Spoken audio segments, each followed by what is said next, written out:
Welcome to the University Baptist Church, both for those of you here and those of you who are here on live stream. Welcome to UBC, and welcome to this service of celebration for the release from captivity of our sister, Brittney Griner. Yes, this is totally embarrassing.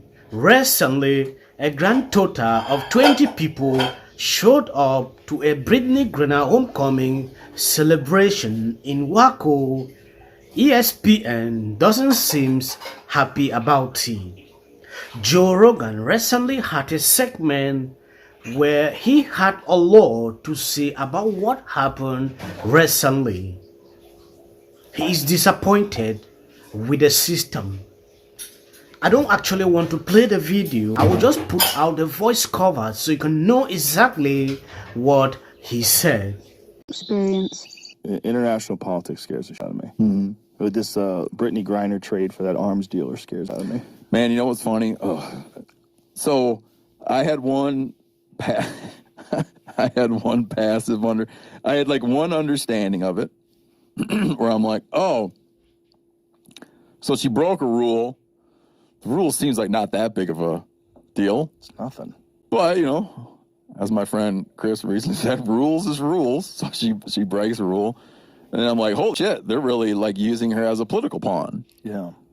And then they get her back with an arms dealer, trade an arms dealer.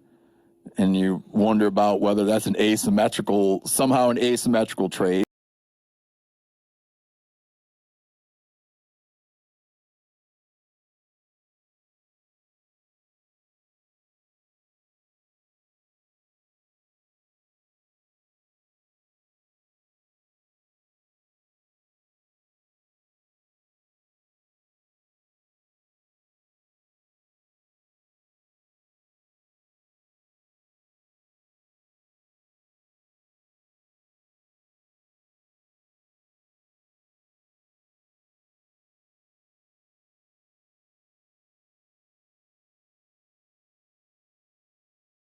Russia's take on it? No. Oh my God, it's kind of crazy because it turned out that they offered one or the other. They offered either Paul Whelan, who was the really? Marine, yeah, or that's what they're saying. Yeah, well, that's what NBC was saying as well, and then they redacted it and changed their story. But yeah, that's supposedly it was a 1 versus 1. You could pick which one. And in Russia, there's this political show, sort of like a Fox News type show, where they're making. See if you can find it. Yes, let me read out the article so you can know exactly what happened. A church in WACO takes her home to Brittney Griner alma mater. Balo hosted a homecoming celebration following her release from Russian prison. The turnout for the event wasn't exactly what the church was hoping for. A total of 20 people show up to the service of celebration on Monday here at the University Baptist Church, located less than 20 miles from Balo's campus. According to ESPN, a few others were supposed to show, but they were sick. Going down on this article, ESPN never misses a chance to push its agenda. To no surprise, ESPN believes Griner is a hero and deserves some sort of praise after her stint in a Russian prison. WACO is in the wrong and Griner is in the right, according to the 4-letter network's opinion. Griner was arrested in February, pleaded guilty to set charges in July, and was released via prison swap in exchange for one of the most dangerous men alive. We are not supposed to focus on those facts, however, only on how she sacrificed so much during her time as a Russian prison after breaking the law.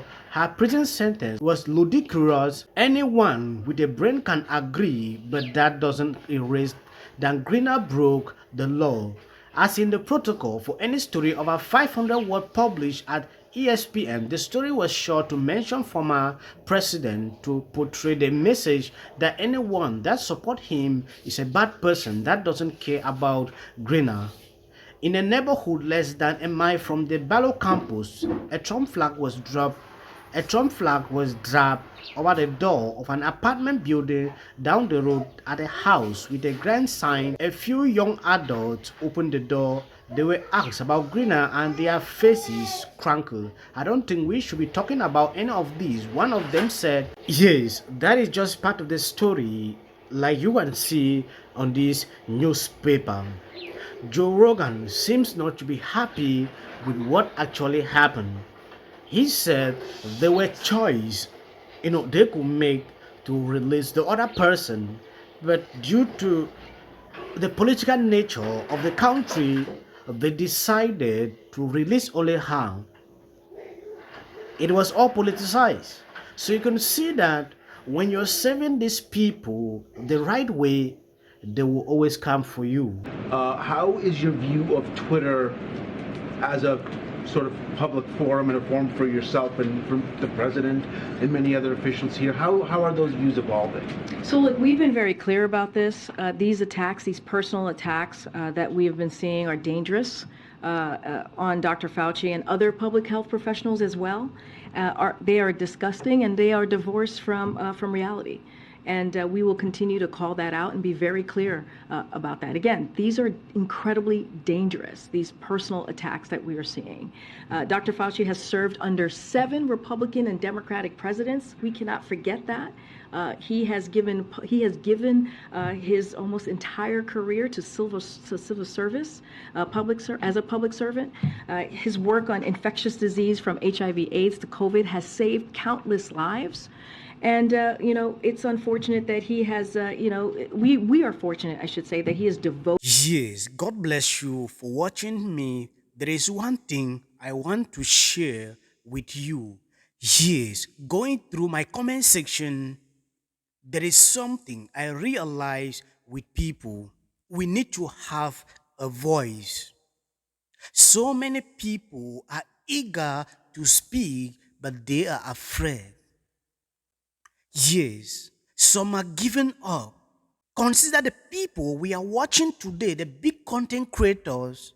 In some years to come, they will not be there. Yes. Then imagine that, okay, everybody's afraid. Meaning that time, we will not have people that will be able to speak up in the society. So, the time is now. I said on my previous video, I'm a fighter and I will continue to be a fighter. There are certain things not allowed on this platform. I know the way I put them. I select my word. Yes. So many people know what happened to me here. I just have to follow the rules. Yes.